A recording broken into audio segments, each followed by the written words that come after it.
now tuning in to Kilabot Pinoy Horror Stories, the podcast. Sundays at 7 p.m. here on Spotify.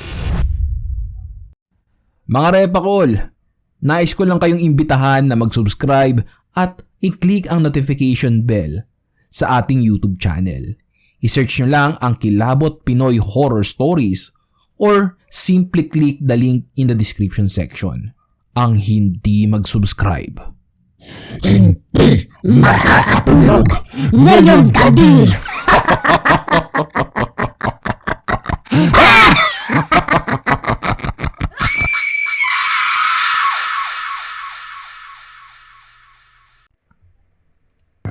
Una sa lahat, isa akong Katoliko. Pero hindi deboto. Yun ay dahil aminado akong hindi ako palasimba at hindi rin ako naniniwala sa mga santo o rebulto. Dahil sa tuwing tinitingnan ko ang mga ito ay may iba akong nararamdaman. Mabigat. And I hate that feeling na kahit saan ako pumwesto ay parang sumusunod ang tingin nila sa akin. But I do respect my religion, pati na rin ang kanilang mga paniniwala. Ni minsan, hindi ko naisip na magpa-convert into another religion. It's just that ito ang paniniwala ko. And yes, I do believe in Jesus Christ, ang ating tagapagligtas.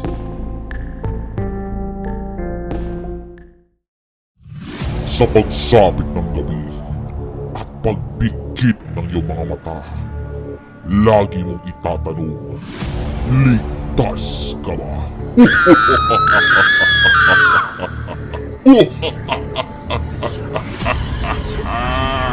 Kilabot, the Pinoy Horror Stories.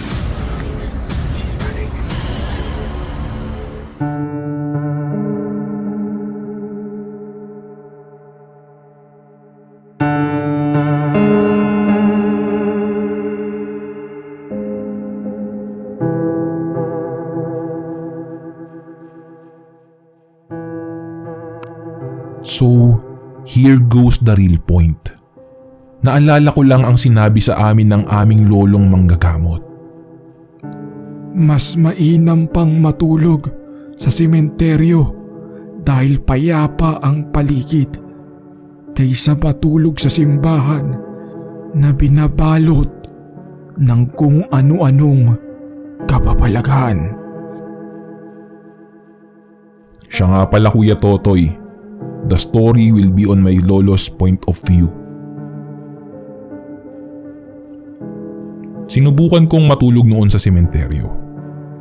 Oo, nakakakilabot dahil malamig ang simoy ng hangin. At sa tagal kong nakahiga sa ibabaw ng nicho, ay pakiramdam ko'y may kung anong hihikit sa akin pailalim. Pero baliwala ang bagay na yun kumpara sa simbahan. Nagpaalam ako noon na magpapahinga sa loob ng tahanang sagrado. Noong una ay nag-alangan pa ang bantay doon, pati na rin ang pari na patuloyin ako sa simbahan ng ganoong oras. Pero sinabi ko ang tunay kong pakay. May gusto akong patunayan. Kalaunay, pumayag rin naman sila. At doon nga ako mag-isang humiga sa bandang dulong upuan. Pumikit na ako at nakiramdam sa paligid. Tahimik ang paligid. Nakakabingi ang katahimikan. Maging ang aking paghinga ay tila rinig sa buong simbahan.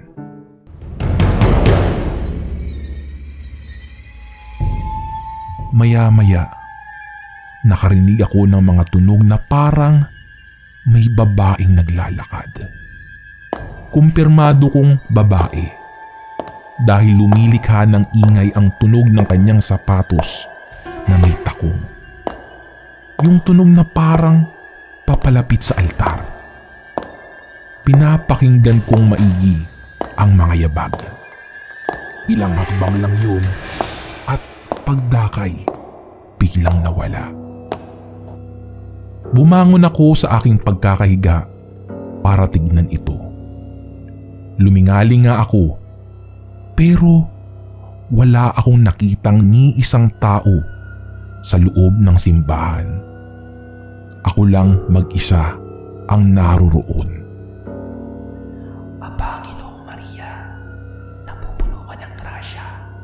Ang Panginoong Diyos ay sumasa iyo. Agad akong napalingon sa gawing kanan kung saan nagmumula ang munting dasal na mahinang sinasambit pero dinig sa buong paligid. Nakita ko ang isang matandang babae na kanina lang ay wala naman doon. Nakasuot ito ng blusang itim at puting belo. Nakatalikod siya sa akin pero alam kong taimtim itong nagdarasal habang nakaluhod. Kinilabutan ako at tila ba naramdaman ko na parang lumalaki ang aking ulo. Mula ulo hanggang paa, dama ko ang kilabot sa mga sandaling iyon. Ramdam kong hindi ito normal na tao, kundi kung anumang elemento. Hindi ko alam kung mabuti o masama siya, pero iisa lang ang alam ko. Hindi siya tao.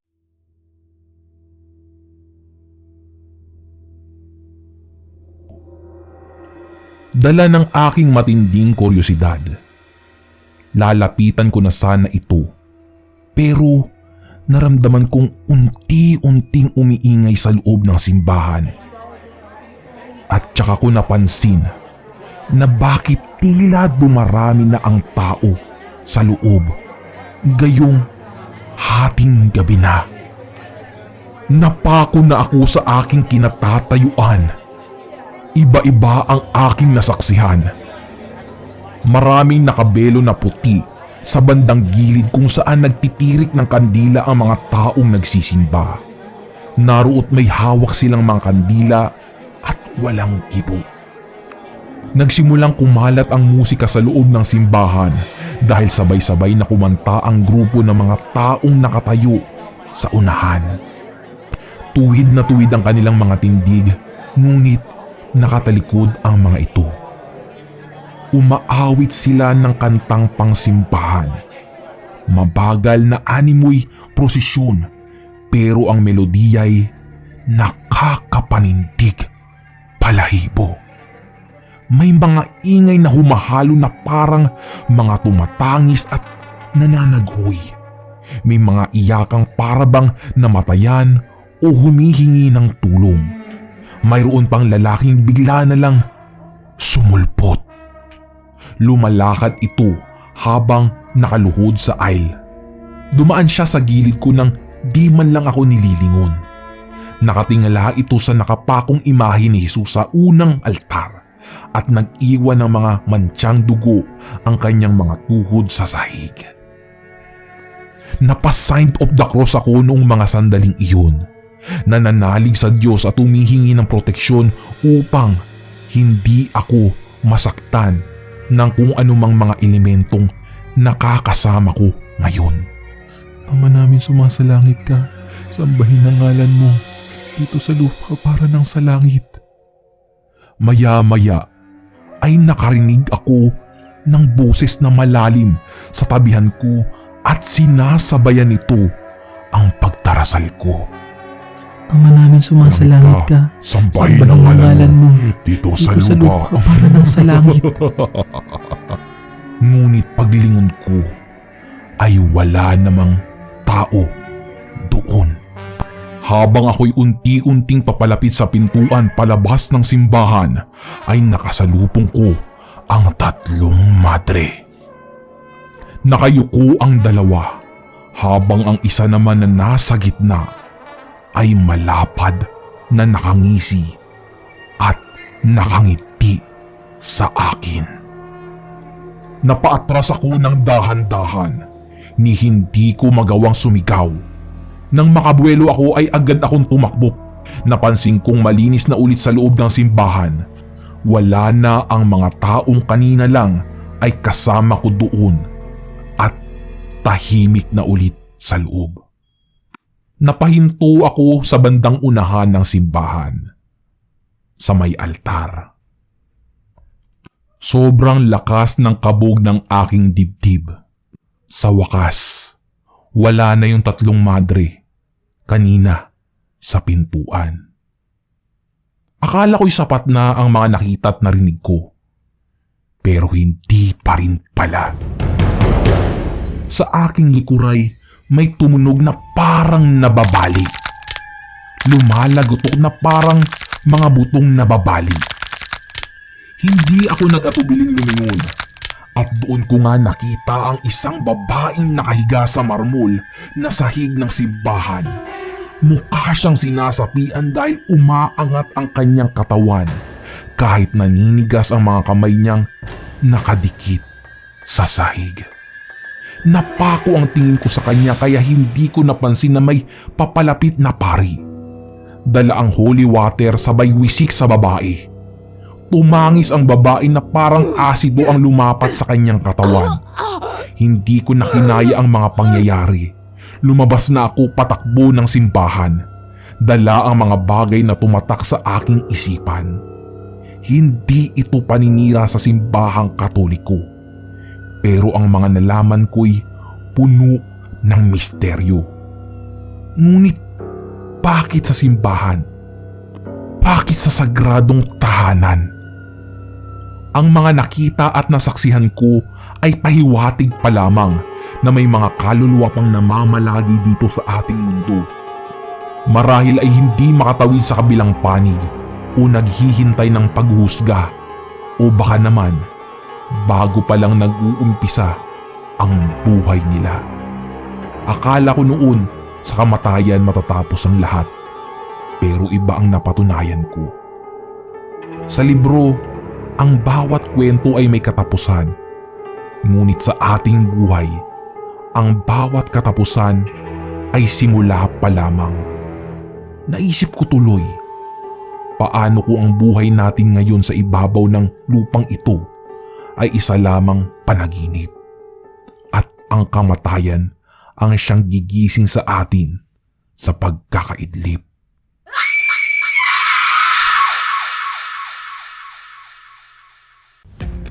Inyong napakinggan ang tampok nating kwentong katatakutan ngayong araw dito sa Kilabot Pinoy Horror Stories. Kung ikaw mismo ay mayroong nakakapanindig balahibong kwento, maaari mo yang ipadala sa aming Facebook page. I-search lang ang Kilabot Pinoy Horror Stories. O pwede rin sa pamamagitan ng email sa kilabotstories2021@gmail.com. Huwag mo na rin kalimutan i-click ang follow button at notification bell sa Spotify para updated ka sa mga bagong episodes. Mag-subscribe na rin kayo sa ating YouTube channel. I-search lang ang Kuya Totoy Kilabot dahil doon tayo madalas na nag-upload ng ating mga stories. Hanggang sa susunod na kwentuhan, mga repakol! Paalam! Mga repakol, nakaplano na ba ang inyong mga holidays at long weekend this 2024? Good news! Dahil hassle-free na ang pagbubook ng inyong mga itinerary and hotels via Klook. Just use my promo code Kuya Totoy to get your 5% discount in hotels and 3% off in any activities. Applicable in domestic and abroad. So what are you waiting for? Book it, Klook it!